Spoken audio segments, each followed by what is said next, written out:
Bon, je crois que je suis en ligne.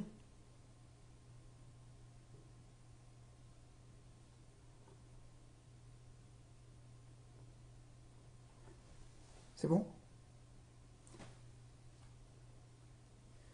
Bien, bonjour à tous, Jean-Christophe Tinet pour le troisième Crescendo Forex Live.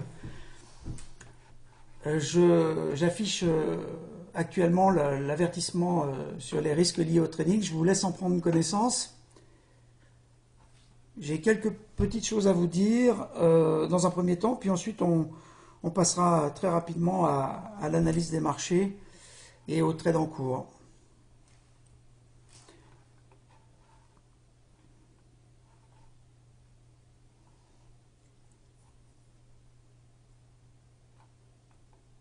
Alors, je pense que vous avez pu lire l'ensemble de l'avertissement. Je vais passer tout de suite sur le site de Crescendo Live. Donc il vous indique tout d'abord que nous aurons une session live désormais tous les mardis et tous les jeudis à 12h15. Et donc,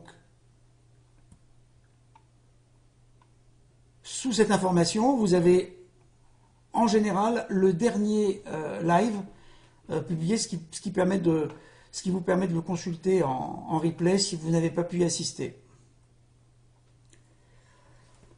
Alors aujourd'hui, le live, le chat du live est en chantier. Donc pour poser vos questions, il faudra utiliser, je ne sais pas si vous devez voir ici la petite main qui figure ma souris. En bas, vous avez ce petit carré bleu avec une inscription en ligne. Avez-vous des questions? Donc c'est avec ce chat-là qu'il va falloir communiquer avec Crescendo, qui va ensuite, par ce même chat, me passer vos questions.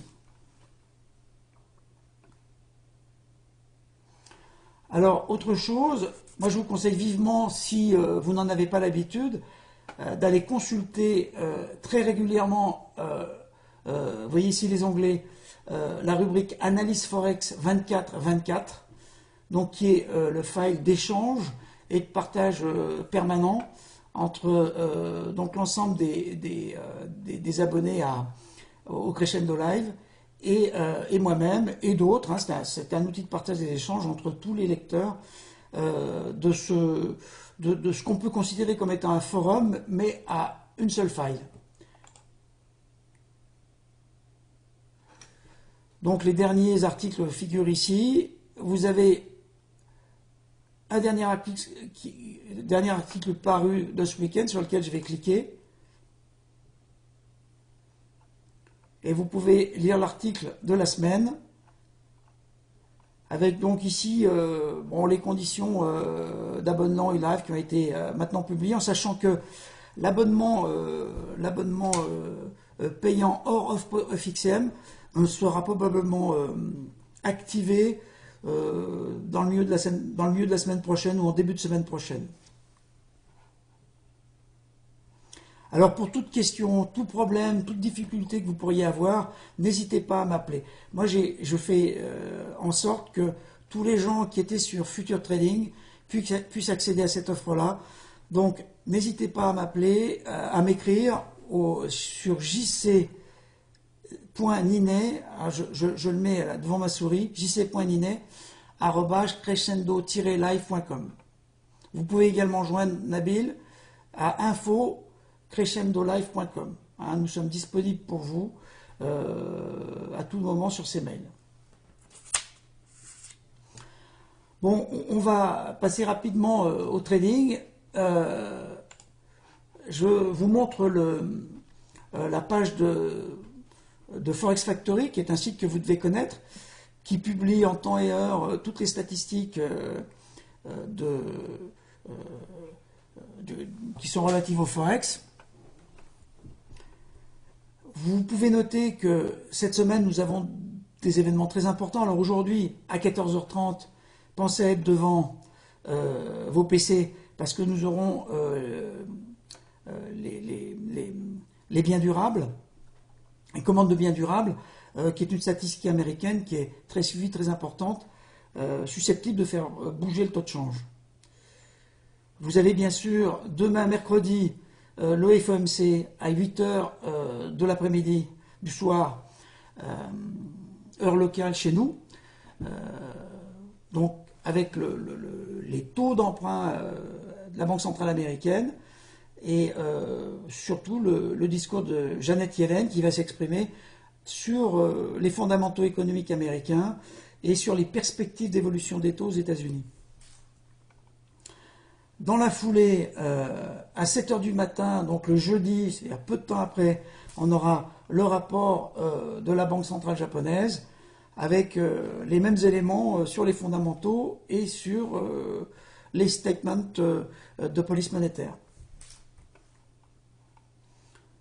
Le même jour, on a le GDP préliminaire qui apparaîtra à 14h30 et on aura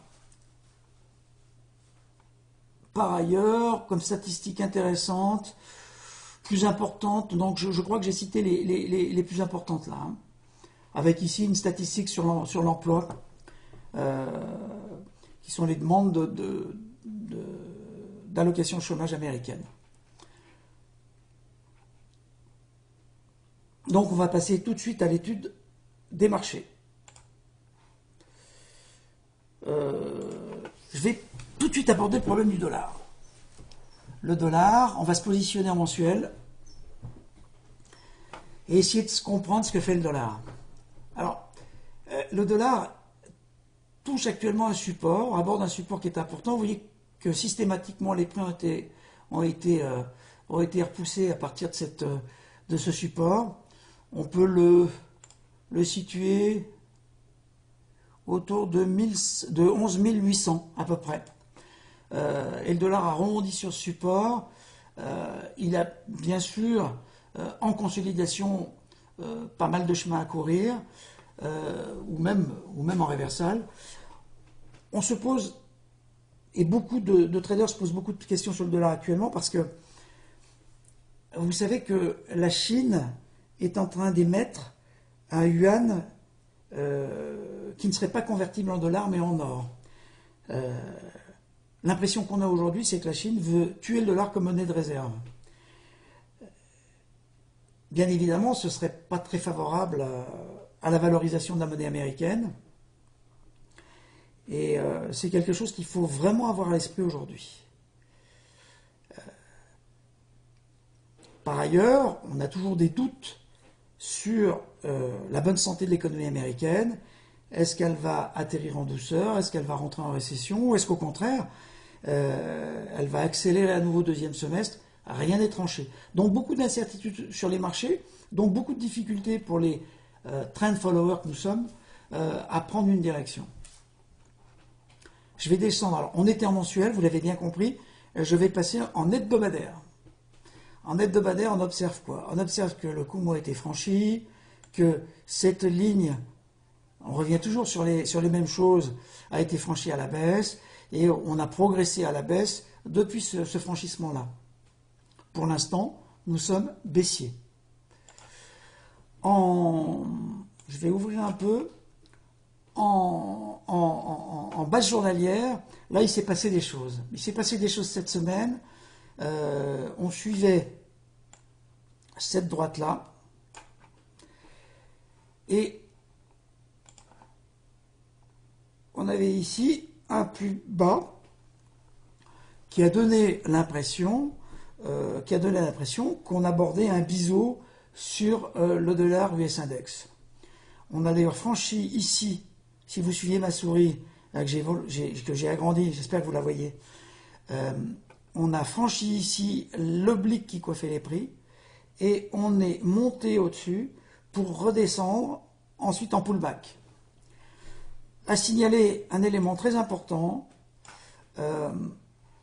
on avait une divergence ici haussière sur le bas atteint par l'US Index, le dollar US Index. On avait toujours une pente descendante ici, alors que là, on avait une pente haussière sur le RSI. Pente haussière sur le RSI, donc divergence haussière, franchissement de l'oblique supérieur d'un biseau, c'est haussier. Haussier en base journalière, pas en base hebdomadaire, ni en base mensuelle. Pullback. Moi, mon avis, c'est que on est en train de retracer ici, après cette belle, ce beau franchissement, on est en train de rejoindre des prix qu'on a atteints ici, qu'on a même atteint ici, on peut aller plus bas, mais je ne suis pas sûr qu'on atteigne ces prix-là. C'est-à-dire que les prix, les plus bas qu'on ait pu atteindre récemment, c'est-à-dire autour de 11 785 pour le US dollar index. Si on n'y arrive pas, que va-t-il se passer?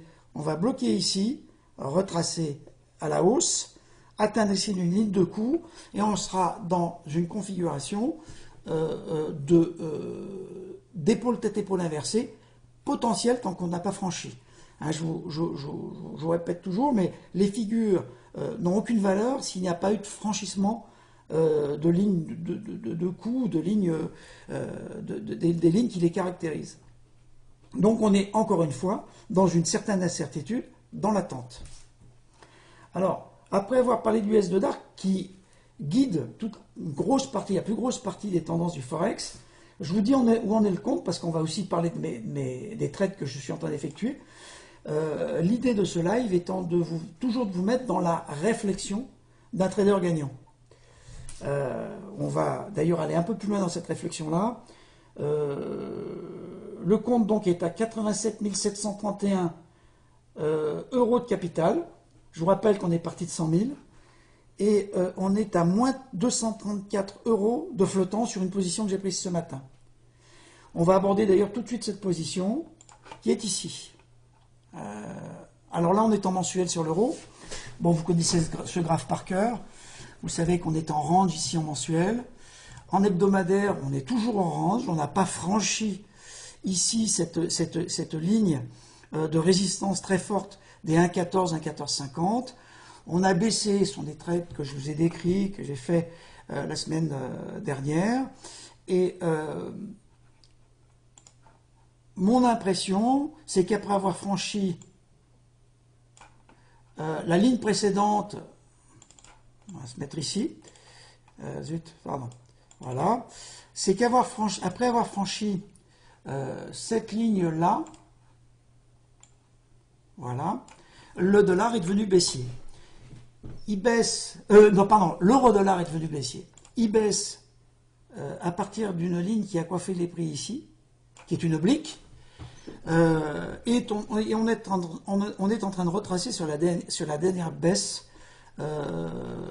qui date maintenant de vendredi dernier. Alors moi j'ai une vision,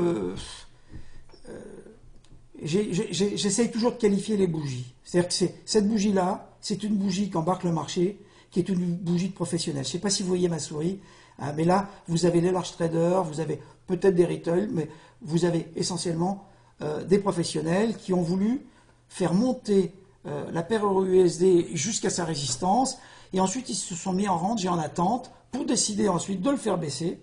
Et là, ce sont les baissiers, les professionnels baissiers qui ont fait baisser la paire. Et de la même manière ici, si on va à H4, vous vous rendez compte d'une chose dont il faut vraiment se méfier, c'est que là on a des large traders, mais là, après les dernières statistiques US, certains large traders ou professionnels ont fait monter la paire jusqu'à ce niveau-là. Et si vous vous en souvenez, ça a été un mouvement extrêmement puissant, mais qui a été retracé tout de suite par d'autres large traders qui sont d'avis inverse. Alors c'est intéressant parce que quand on regarde les positions des banques, on se rend compte que vous avez la moitié qui est haussière et la moitié qui est baissière. Ce genre de situation n'est pas très bon pour nous trend followers, parce que je vous rappelle que le trading que nous mettons en œuvre est un trading qui consiste à suivre des tendances pendant longtemps, en les renforçant progressivement, par effet boule de neige, pour essayer de faire de très très grosses performances. Aujourd'hui, on a une énorme difficulté à le faire. Toujours pour les mêmes raisons, le marché donne ce qu'il a à donner, et en ce moment, il reste très incertain, très indécis. Alors sur cette paire, qu'est-ce que j'ai fait ce matin? On va descendre en H1. je me suis positionné ici. Alors moi, je vous ai dit, je vous cachais rien. Mes trades perdants, mes trades gagnants, de toute façon, un trade perdant en flottant perdant peut devenir très gagnant. Pour l'instant, là, je suis en flottant négatif. Moi, je m'étais dit que si on franchissait à la baisse cette ligne-là, et c'est ce que ça a fait ce matin, la paire euro-USD, l'euro-dollar, pouvait inverser sa course et repartir à la baisse en anticipation de la statistique américaine de cet après-midi, c'est-à-dire les commandes de biens durables. C'est pas ce qui s'est passé, puisqu'on a double bottomé ici, si vous voyez un peu le... mettez-vous en grand écran, hein. Autrement vous n'allez pas voir. On a buté ici, et une grande bougie s'est développée vers le haut. Alors, pour faire un commentaire là-dessus, moi je me méfie beaucoup des bougies de 9 h du matin, parce que vous remarquerez souvent qu'elles représentent assez exactement, assez fréquemment, l'orientation que va prendre la paire après la stat. Alors, je ne parle pas ni de délit d'initié, ni de quoi que ce soit. En tout cas, je remarque une chose, c'est que systématiquement, à 9 h du matin, on a des gens qui sont capables de dire quelle va être la direction de la paire au moment de la stat. Alors, vous essayerez d'observer ça. Je trouve que c'est un élément, en tout cas directionnel, qui peut être à prendre en compte. Moi, je suis déjà en position. Et là, je vais vous dire autre chose qui est important, c'est que, et vous allez le voir d'ailleurs sur ce qui m'est arrivé lundi, il faut mettre les stops loin. Il faut mettre les stops loin parce que moi, j'ai aucune envie de sortir, de me prendre un stop à 200, 300 pips, pour les multiplier, pour me retrouver avec 1000, 2000, 3000 pips à force de sortir. Ça ne m'intéresse pas. J'ai pas fait une très belle entrée. Je me suis fait un peu avoir par cette grande bougie, par ce franchissement qui a été avorté. C'est une fausse sortie. Je reste en position. J'ai d'ailleurs bien fait parce que si j'étais sorti, regardez, je serais sorti. Si j'étais sorti par là, je serais actuellement en perte alors qu'on redescend. Pour vous dire où est mon stop, on va monter un H4. Il est carrément au-dessus. Vous voyez, avec 1467 de pertes potentielles, qui représente 1,5% de mon compte, puisque j'ai un compte à 100 000 euros. Et là, j'estime que je suis bien, je vais laisser flotter, et je pense qu'on n'ira pas. Je pense qu'on n'ira pas parce que ces bougies-là sont baissières, et pour l'instant, on n'est pas dans le grand réversal du dollar. On est en haut de range weekly. Je vous remonte l'image ici. On est plutôt, à mon avis, en train de descendre et à essayer de rejoindre cet oblique ici que vous voyez, que je montre avec ma souris. Qu'autre chose, je ne pense pas qu'on soit en train de remonter en direction de la grosse résistance à 1,1450. Alors, je peux me tromper. Le risque, il est à 1,5% de mon compte. Je le prends de façon très décontractée. Donc, je suis en tout cas positionné pour la statistique. Je sais que si on remonte, on peut aller rejoindre ici cet oblique qui, à mon avis, devrait coiffer les prix. Et j'attends la stat avec beaucoup de sérénité. En tout cas, il y a une chose que je ne ferai pas et que je vous déconseille de faire systématiquement dans ces cas-là, c'est dans la mesure où je n'ai pas pris une micro-position, je ne suis pas en scaling, mais j'ai pris une grosse position, puisque c'est un lot, c'est mon compte, c'est 100 000 euros, je ne vous conseille surtout pas d'aller renforcer à la hausse, parce que si effectivement on a un franchissement ici et que les stops tombent, là on va avoir des pertes qui sont trop importantes et c'est du mauvais trading. Alors toujours dans ma réflexion, je vais vous montrer comment j'ai tradé ici l'USD Yen. L'USD Yen qui me pose un vrai problème. L'USD Yen qui a fait, alors en mensuel, on est bien redescendu avec un renforcement du Yen, avec la version risque. On a passé ici cette résistance, ce support très important qui était à 116 et depuis on chute. On chute, sauf qu'on a pas mal retracé, on s'est mis au niveau des derniers supports, et quand on regarde ici en hebdomadaire qui se passe, vous allez observer ici une bougie baissière assez importante, ici une toute petite bougie avec un tout petit corps, et puis ensuite une remontée du cross USD Yen. Ce genre de configuration s'appelle en chartisme un Morning Star Pattern. Ça veut dire quoi? Ça veut dire qu'on fait un réversal sur les prix parce que on a ça. Il n'est pas tout à fait complet parce que en réalité, vous voyez, si je mets le niveau supérieur de la petite bougie intermédiaire, normalement on devrait partir au-dessus de ce niveau-là pour avoir un vrai signal de réversal. Mais on a quand même retracé suffisamment à la hausse pour se dire que on a une belle impulsion haussière. D'ailleurs, si vous allez en base journalière, donc chaque bougie fait 1 heure, on a inscrit ici un double bottom, on est remonté très fort. Moi, pour tout vous dire, je suis rentré là, ici au franchissement. Je suis rentré là avec un lot vendredi, j'ai parcouru tout ça, j'ai repris ici, quand on a franchi ces dernières résistances, j'ai repris, je suis monté là, et ensuite j'ai laissé rebaisser. Et pour tout vous dire, j'ai pris mes bénéfices sur l'ensemble des positions ici, par là, pour une raison simple, c'est que j'ai fait une erreur de trading sur une autre paire. Et j'ai eu besoin de compenser des pertes sur cette autre paire, parce que je ne voulais tout simplement pas faire baisser le capital de mon compte trading. On est dans une situation qui est difficile, mal orientée. Je préfère conserver quand même suffisamment de capital et pas prendre de risques avec mon compte. Donc là, j'ai pris mes bénéfices sur deux lots et demi, je ne sais plus. Et je l'ai fait, je vous expliquerai pourquoi. Une parenthèse d'ailleurs, il est important, alors, on traite souvent plusieurs paires, il est important de faire le moins d'erreurs possible. À partir du moment où on fait une erreur, et on la paye cher parce qu'on est obligé de sacrifier ses gains pour payer ses pertes. Donc l'idéal, c'est de n'avoir que des trades gagnants. C'est ce qu'il faut essayer de faire. Et l'idéal également, c'est de ne faire sauter aucun stop loss. Là, il y a plusieurs méthodes. La première, c'est très bien rentrer, ce qui n'est pas toujours très simple. Et la deuxième, c'est de mettre ses stops très loin et d'avoir de petites positions. Hein, on revient toujours sur les mêmes sujets. Alors, pour finir avec USD-Yen, j'aimerais vous dire une chose, c'est que certaines banques aujourd'hui sont à nouveau baissières. Morgan Stanley ce matin a publié un papier disant que après la hausse liée à l'annonce de l'assouplissement de la politique monétaire de la Banque centrale japonaise, il était possible qu'on ait à nouveau un regain d'aversion au risque, et les arguments avancés sont que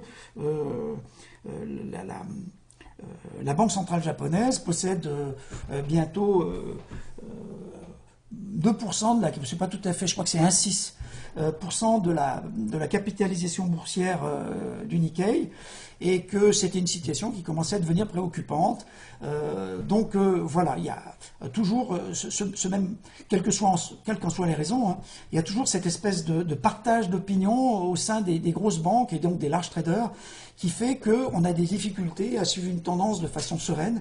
Et on est à la merci d'un banquier qui déciderait de mettre un gros paquet à la baisse après une montée de cette paire-là. Donc moi je suis attentif. Et je dirais d'ailleurs qu'on a une possibilité ici de trade long. Je ne sais pas ce qui va durer, mais effectivement on est en train de retracer avec une oblique ici. Si on regarde ce qu'a fait le yen depuis quelques jours, depuis une semaine ou deux, bon, il était en ascension, il a fait son double bottom, il est remonté très vite ici. Ici, on va rentrer en compression entre cette oblique ici qui soutient les cours et cette oblique qui les coiffe. On verra si on sort par là ou si on sort par là. Ça peut être une bonne indication. Il est possible que ça se produise à la stat. Il est possible que ça se produise au moment du FOMC, puisque le dollar est concerné. Là, on aura peut-être une direction claire et puis un trade à tenter. Pour l'instant, je suis en marché sur cette paire. Alors, j'ai tradé l'euro GBP, tout simplement parce que l'idée du Brexit est en train de sortir un petit peu de l'opinion des large traders, et les sondages étant ce qu'ils sont, l'intervention d'Obama qui a fait une grosse pression lors de son passage en Angleterre sur l'opinion pour leur faire comprendre que le Brexit n'était pas, en tout cas en termes de relations commerciales entre les États-Unis et l'Angleterre, une très bonne chose, et que reconstruire des relations commerciales qui sont basées sur un certain nombre d'accords à partir d'autres accords est quelque chose qui allait prendre beaucoup de temps. Et on a quand même l'impression que l'opinion anglaise est en train de se retourner plutôt contre le Brexit, et on observe le phénomène qu'on avait observé au moment où l'Écosse envisageait de quitter le Royaume-Uni. Et on a l'impression, et je pense que c'est une opinion qui est largement répandue chez l'ensemble des professionnels, que le Brexit n'aura pas lieu. D'où cette baisse continue depuis quelque temps de la paire euro-GBP, qui était pourtant, qui suivait... attendez, là je suis en délit. Oui, c'est ça. Je suis en délit. Notez aussi une chose qui est très intéressante en mensuel. Regardez, là je suis en mensuel. Alors j'ai vu ça et j'ai vu ça. Zut.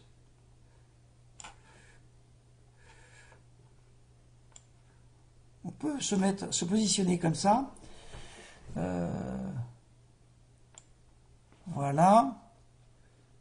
Vous voyez qu'ici, quand même, on avait un canot descendant qui dure quand même depuis 2008, avec une dépréciation de l'euro par rapport à la livre sterling. D'accord? Là, on a touché la bande supérieure du canal, et on peut se dire aussi qu'on a atteint une certaine limite d'évolution de cette paire dans ce canal descendant, donc qui date de maintenant plus de 8 ans. Je reviens à la base hebdomadaire. On a franchi à la baisse cette oblique-là. On en a même franchi une deuxième tout récemment, c'est celle-ci. Donc vous voyez qu'il y a quand même une vraie impulsion baissière sur la livre sterling, sur l'euro GBP, pardon, et haussière sur la livre sterling, et qu'on est en train de quitter ce canal ascendant qu'on avait depuis maintenant novembre 2015, et que la paire est tirée vers le bas. Alors moi je l'ai shorté, pour tout vous dire, je l'ai shorté ici. Je l'ai shorté ici. Malheureusement, alors moi je suis pour la transparence la plus absolue. Au lieu de shorter avec un lot de 100 000 euros, j'ai shorté avec 2 lots de 0,2 lots. C'est-à-dire qu'en fait, je n'étais pas chez Chargé, j'ai pas suffisamment profité de ça. Et au final, quand j'ai voulu recharger par ici, bon, j'ai eu un petit profit quand je suis sorti de trade, et je suis sorti de trade toujours pour les mêmes raisons, pour compenser des pertes sur une autre paire dont je vais vous parler. Donc, si on descend un peu plus bas pour parler de ce trade, vous voyez qu'il a franchi son dernier plus bas, ici.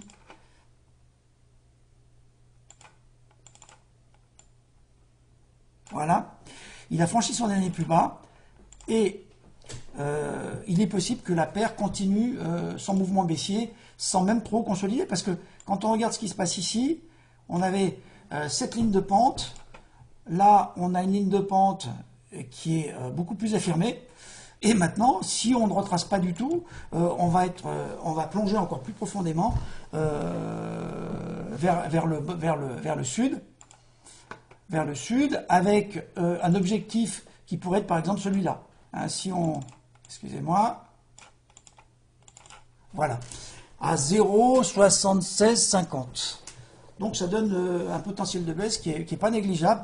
Moi j'avoue que je ne suis pas positionné là-dessus pour l'instant. Alors je pense que c'est pas un trade inintéressant, loin de là, parce qu'il a encore un certain potentiel. Après, c'est toujours la même chose avec les livres sterling et les déclarations des uns et des autres. On peut avoir de mauvaises surprises avec des retracements assez forts. Donc, ne pas trop charger sur la livre sterling quand on est en short euro GBP, ou qu'on est long GBP GPY, c'est-à-dire avec le yen. Et c'est là que j'en viens à la faute de trading que j'ai faite lundi.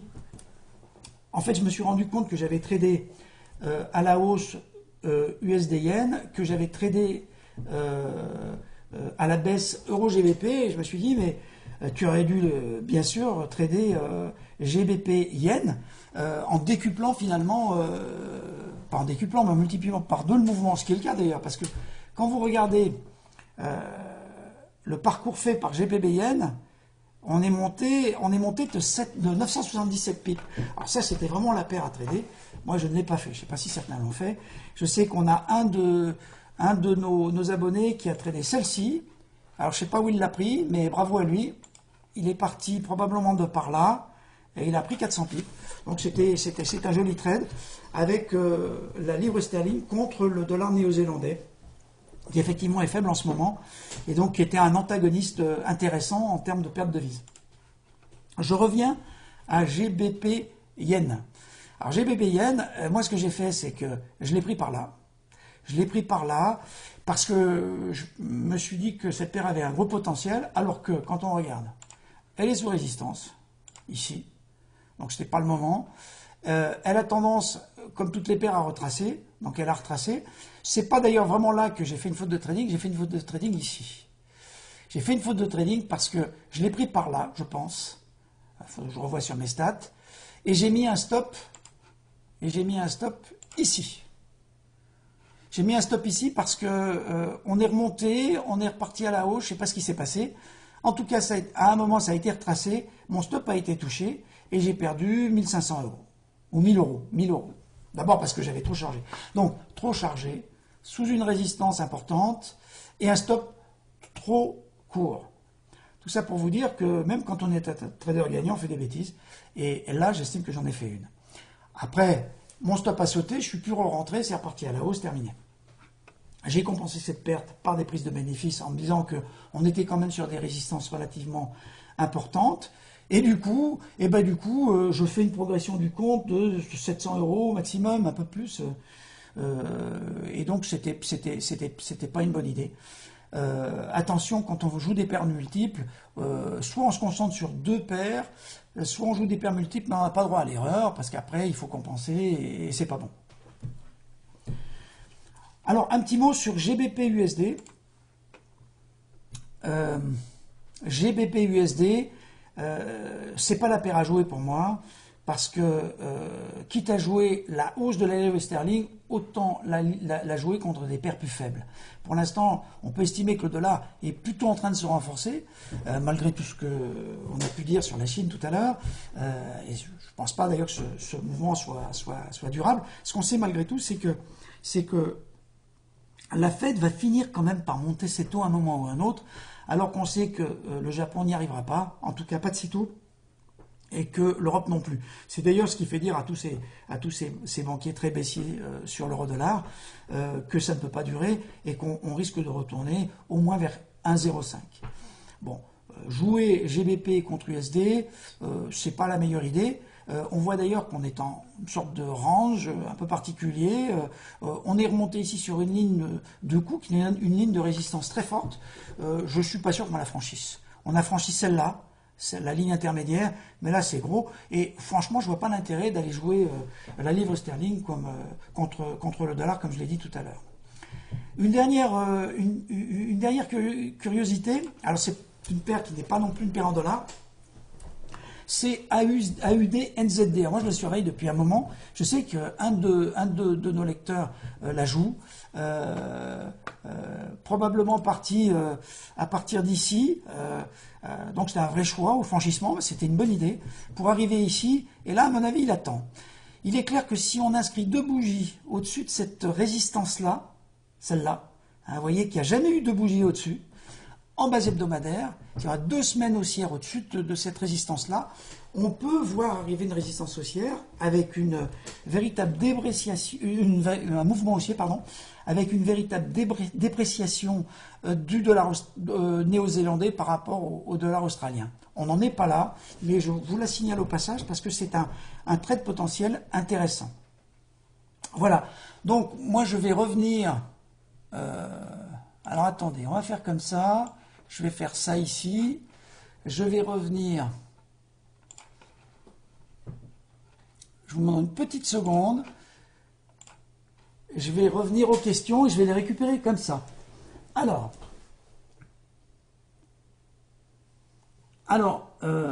Antoine me demande, est-ce que on a un ETEI D1 en D1 sur GPB USD. Oui, alors je viens d'en parler. Antoine a parfaitement raison. On peut dire que c'est un ETI, puisqu'on a ici une épaule qui s'est prolongée, mais c'est une épaule quand même, et ici un point bas. Moi, le problème, c'est que si on joue GBP USD, est-ce qu'on est au top des deux devises? Est-ce qu'elles sont suffisamment antagonistes pour faire pour qu'on ait un trade à gros potentiel? J'en suis pas certain. Alors, dans la mesure où je suis actuellement plutôt baissier sur l'euro par rapport au dollar, j'ai une préférence pour jouer à la baisse euro GBP. Voilà, ma réponse est celle-là. Mais effectivement, si le dollar a tendance à s'affaiblir, là, Antoine aura parfaitement raison. Et il aura raison d'ailleurs, parce que dans ce cas-là, on va observer un franchissement de cette ligne de coût, et on aura peut-être un trade intéressant. Donc tout se recoupe hein, sur les paires de devises au niveau du Forex. On a souvent un synchronisme au niveau des résistances et des supports. Est-ce qu'il y a d'autres questions?